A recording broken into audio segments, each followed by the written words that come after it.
Bog gruntovčani, evo još jedan mali dokumentarac sa Grunteka, kad smo već kod ovih finih košarica, da vas malo još educiramo kako to da one u stvari budu tak jako fine.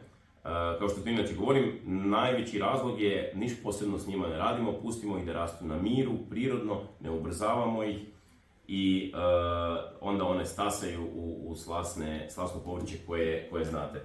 Ono što tome doprinosi je nešto što su nas naši korisnici tražili, jel bismo mi napravili, i onda smo to počeli raditi. Naime, počeli smo koristiti zeolit u osnovnoj pripremi tla i u pranju povrća.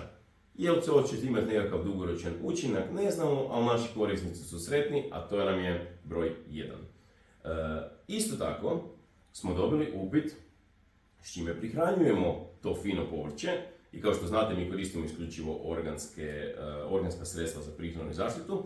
Međutim, ideja je bila šta sa kalifornijskim glistama. To je nekad bio super trend, sad više puno se o tome ne priča jer niko više ništa ne proizvodi kod nas. Tako da smo mi to malo istražili i po novom hranimo naše biljčice sa gnojem kalifornijskih glista.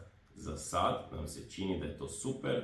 Ako imate kakav komentar, bacite nam. Ako imate kakvu ideju, bacite nam i to. Vidite da smo podatni za ideje.